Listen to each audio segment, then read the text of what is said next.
Hello जी, छोटों को प्यार, बड़ों को प्रणाम और मेरे भाई बहन को मेरा नमस्कार। तो यहाँ पर मैं जला दूँगी गैस, चढ़ा दूँगी कढ़ाई और इसमें मैंने डाल दिया है मूंगफली का तेल।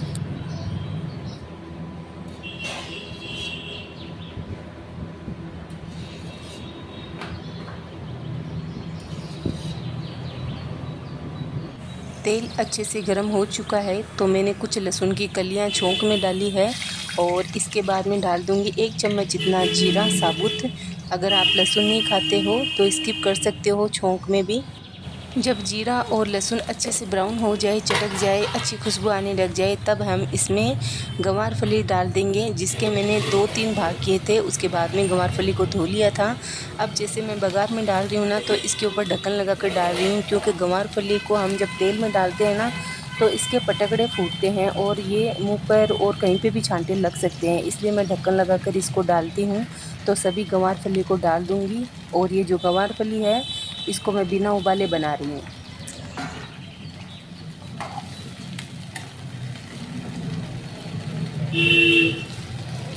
गंवारफली को एक बार अच्छे से मैंने मिक्स कर दिया है तेल में। अब मैं इसमें टेस्ट के अनुसार नमक डाल दूँगी।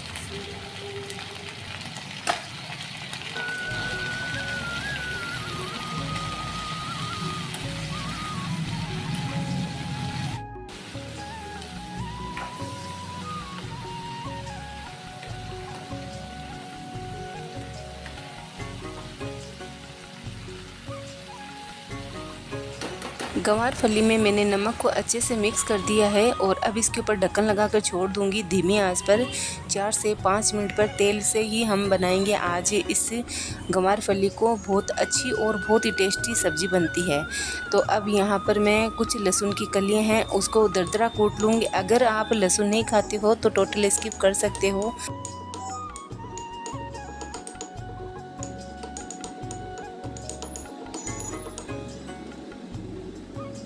लहसुन को मैंने कूट लिया है और अब मैं गंवारफली में सारे मिर्च मसाले डाल दूंगी, जिसमें से है लाल मिर्च पाउडर, हल्दी पाउडर, धनिया पाउडर और ओखली में कूटा हुआ दरदरा लहसुन। इन सब को डालने के बाद में हम इनको अच्छे से तेल में इस फलियों के साथ में भून लेते हैं।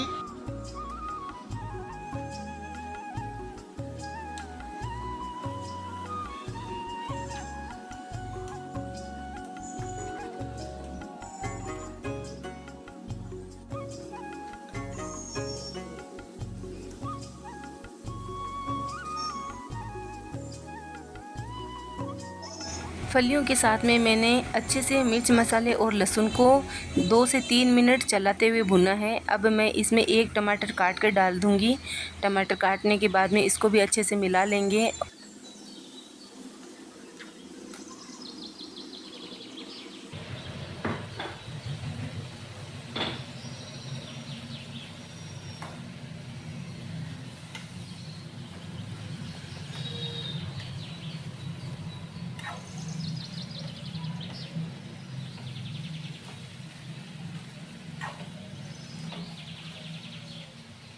ओखली का भी कंकोल कर पानी डाल दिया है और अब आधा गिलास जितना पानी डालकर मैं इसके ऊपर ढक्कन लगाकर छोड़ दूंगी।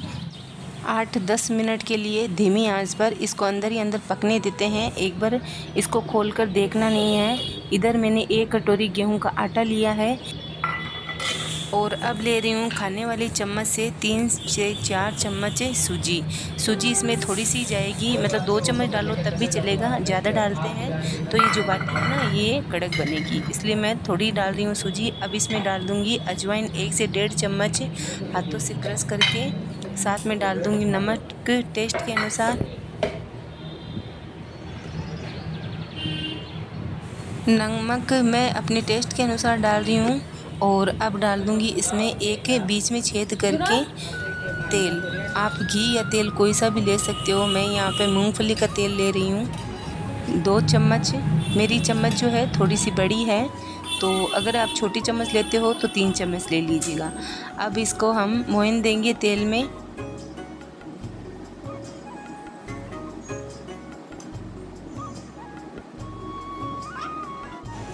थोड़ा थोड़ा पानी डालकर इसका आटा तैयार कर लेंगे।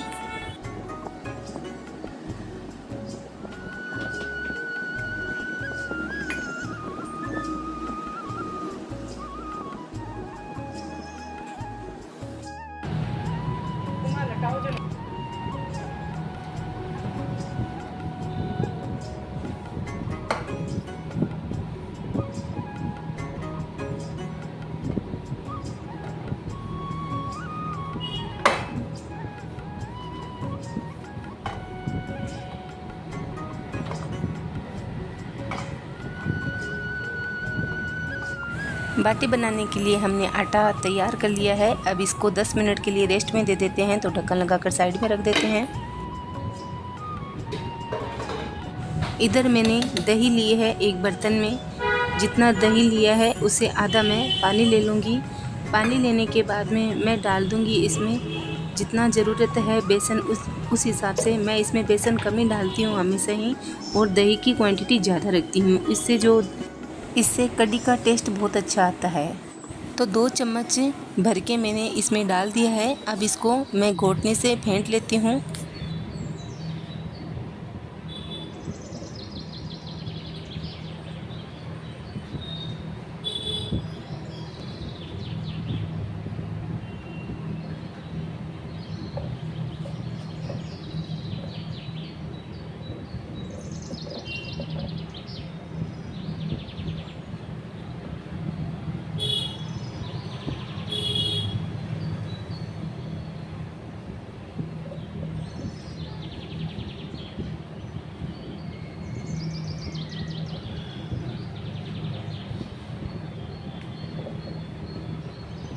दही को और बेसन को अच्छे से मिक्स कर दिया है, फेंट लिया है घोटने से। अब इसमें डाल दूंगी 1 चम्मच धनिया पाउडर, 1 से 1.5 चम्मच लाल मिर्च पाउडर और आधा चम्मच हल्दी पाउडर। इन सब को डालने के बाद में एक बार वापस से हम अच्छे से फेंट लेते हैं।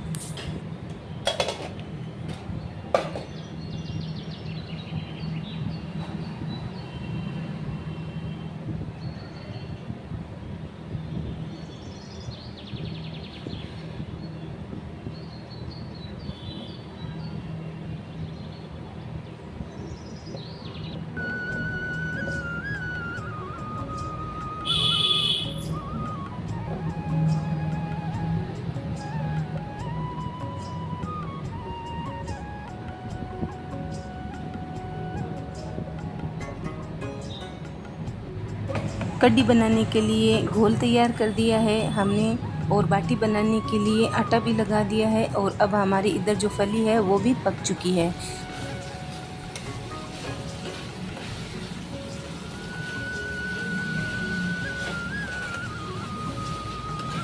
फली को आप बिना उबाले अगर बनाते हो ना तो फली बहुत ही नेक्स्ट लेवल तक स्वादिष्ट बनती है। इसको आप बाजरे की रोटी के साथ में खाओगे ना तो बहुत ही ज़्यादा अच्छी लगेगी। लेकिन आज मैं कढ़ी और बाटी बना रही हूँ तो उसके साथ में ये फली बनती है।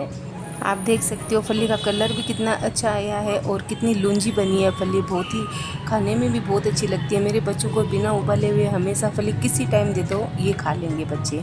तो ये तो सबको पसंद ही है। तो अब इसको उतार देते हैं ढक्कन लगाकर, और यहाँ पर मैं चढ़ा दूँगी वापस से कढ़ाई, और उसमें डाल दिया है मैंने तेल मूँगफली का। तेल अच्छे से गर्म हो चुका है तो इसमें आधा चम्मच मेथी, आधा चम्मच सरसों के दाने मतलब राई, और 3 से 4 लहसुन की कलियां, 1 चम्मच जितना जीरा। ये सब डालने के बाद में 1 चम्मच जितना साबुत धनिया भी डाल दूंगी, जो कि कढ़ी में बहुत ही अच्छा टेस्ट देती है मेथी के साथ में। अब ये सब चीज़ें अच्छे से चटक जाए उसके बाद में हम कड़ी पत्ते डाल देंगे। कड़ी पत्ते डालते हैं ना तब मैं ज़्यादातर गैस को बंद कर देती हूँ, क्योंकि ये जब चटकते हैं ना तो इसके तेल के छांटे ज़्यादा उछलते हैं। तो मैंने एक बार गैस को बंद कर दिया है, और ये देख लो आप चटके हैं लेकिन इसके जो तेल के छांटे हैं वो ऊपर नहीं आए हैं। अब इसमें मैंने 1 चम्मच जितना हींग डाल दिया है, और अब डाल देंगे घोल। जो हमने अभी दही का और बेसन का घोल बनाया था वो घोल डाल देंगे।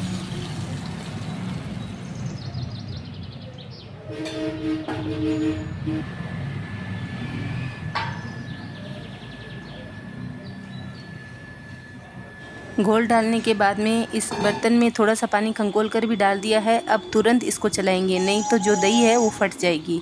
अब इसको हमें कंटिन्यू चलाते रहना है। जो पहला उबाल आ जाए ना उसके बाद में हम नमक डालेंगे। नमक मैंने अभी नहीं डाला है, मैं पहले से कह रही हूँ, क्योंकि बहुत सारे कमेंट आते हैं कि आप नमक बिना ही सब्ज़ी खाते हो। नमक बिना कभी नहीं खाते हैं सब्ज़ी।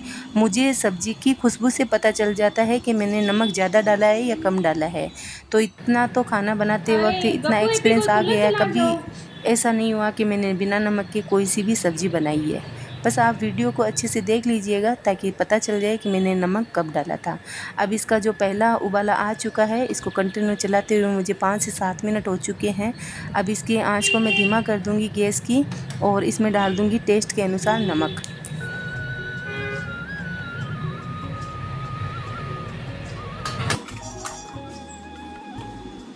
कढ़ी में मैंने नमक अच्छे से मिला दिया है और मुझे चलाते हुए कम से कम 10 से 15 मिनट हो चुके हैं। अब इसके ऊपर ढक्कन लगाकर छोड़ दूंगी 8 से 10 मिनट के लिए या 15 मिनट के लिए।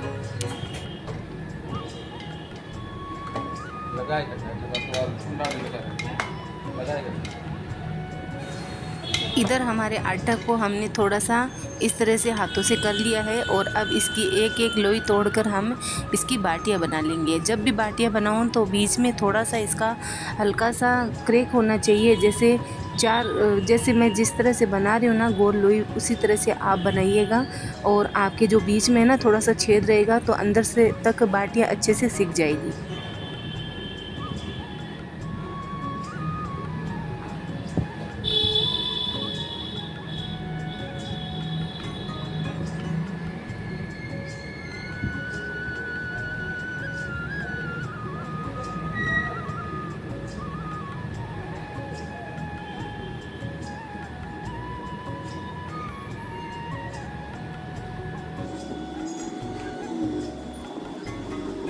आप देख सकते हो बाटियों में क्रैक आ रहा है और इस तरह से आना चाहिए। इस तरह से मैं सभी बाटियां बनाकर तैयार कर लूँगी।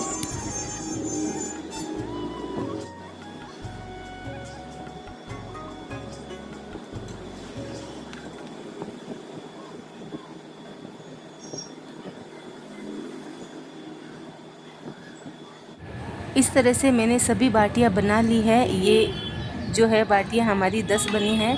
अब इन बाटियों के ऊपर हम घी लगाएंगे और बाटियों में आपने देखा है सभी पर ऊपर से क्रैक है। तो अब इस बाटियों पर हम घी लगाकर कुकर में रख देंगे। आप चाहो तो कुकर में भी घी डाल सकते हो। मैं यहाँ पर केवल बाटियों पर घी लगा कर रख रही हूँ ताकि बाटियाँ कहीं जब हम हिलाएंगे ना इसको अंदर से तब ये कहीं पे भी नहीं चिपके।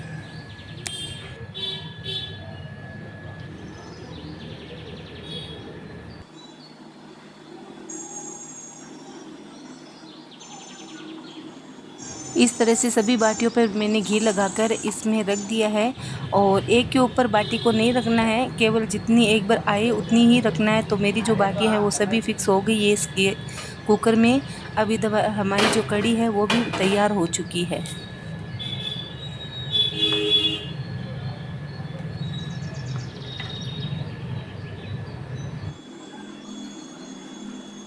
कढ़ी पूरी बन जाती है ना तब पूरी अच्छी खुशबू आने लग जाती है घर में। अब मैं इसके ऊपर ढक्कन लगाकर नीचे उतार देती हूँ। इसमें अभी हमें डालना है धनिया। तो इसको मैंने हटा दिया है कढ़ाई को और यहाँ पर बाटियों वाला कुकर चढ़ा दिया है।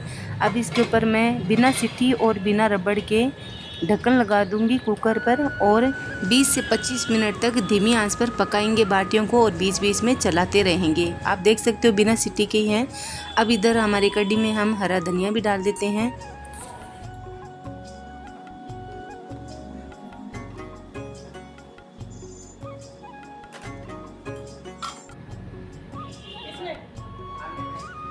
दस से 12 मिनट हो चुके हैं और मैंने कुकर को एक बार इस तरह से मिला दिया है ताकि जो बाटी हैं एक जगह नहीं रहे और चारों तरफ से अच्छे से सिक जाए। अब इधर मैंने रोटियां बनाने के लिए आटा भी लगा लिया है।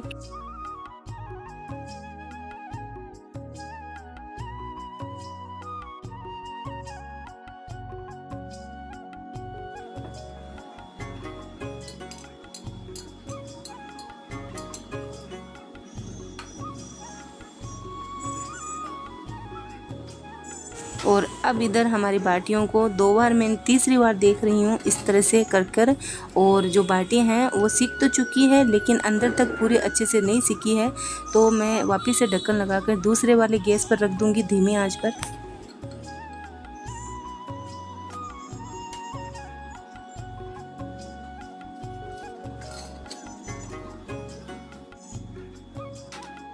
और अब वापस से मैंने गैस जला दिया है और चढ़ा दिया है तवा। बनाने लग गई हूँ गेहूं की रोटियां।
अब जैसे जैसे रोटियां बनाती जाऊंगी ना वैसे वैसे मैं घी लगाते जाऊंगी, क्योंकि कढ़ी में घी की रोटी बहुत अच्छी लगती है सभी को और ये सॉफ्ट भी रहती है।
इस तरह से मैंने सभी गेहूं की रोटियां बनाकर रख दी है और हमारा जो कुकर है उसको भी खोल कर देख लेते हैं हमारी बाटियां कितनी सिकी है। ये तो पूरी अच्छे से सिक चुकी है। इसमें कुल टोटल मुझे 20 से 25 मिनट ही लगे हैं, 25 से कम मिनट तो बिल्कुल भी नहीं लगे हैं और बाटियां हमारी अच्छे से सिक चुकी है। इनको धीमी आंच में सेकने से थोड़ा टाइम तो लगता है लेकिन ये अंदर तक सिक जाती है। तेज़ आंच में ये ऊपर से तो सिक जाती है लेकिन अंदर तक नहीं सिकती है। अब मैंने गैस को बंद कर दिया है और इसको एक बर्तन में निकाल लेती हूँ। आप चाहो तो सीधे घी में ही डाल सकते हो इसको। अब जब हमारी गरम बाटियां हैं तो सभी खाना खाने के लिए तैयार हो चुके हैं। तो कढ़ी भी हमारी है गरम। यहाँ पर मैंने कढ़ी डाल दी है और डाल दी है गंवार फली की सब्ज़ी, साथ में मैंने रख दी है गेहूं की रोटियां। और अब मैं एक कटोरी में घी डाला है, इसमें घी डालकर जो हमारी बाटी है उसको डुबो कर निकाल रही हूँ। आप चाहो तो बिना घी के भी खा सकते हो, जैसे सीधे ही आप जैसे कढ़ी में घी डालो और बाटियों को उसको अंदर में चूर लो तब भी घी हो जाएगा। लेकिन अगर हम बाटियों को डुबोकर घी में निकालते हैं तो बाटियां सॉफ्ट रहती है लंबे टाइम तक।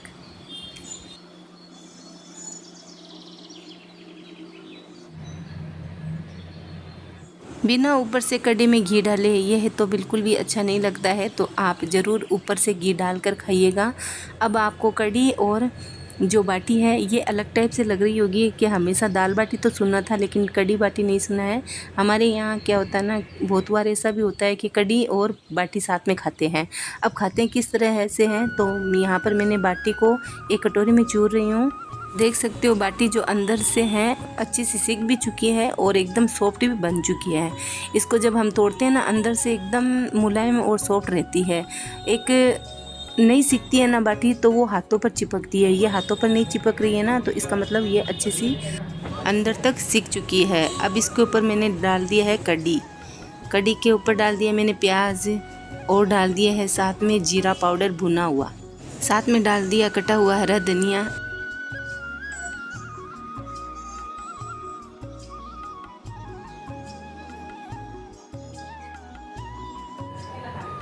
और आपको इस तरह का खाना खाना पसंद है तो आप भी बनाइए अपनी फैमिली के लिए, खुद खाइए, उनको खिलाइए और एंजॉय कीजिए। मिलते हैं अगले वीडियो में।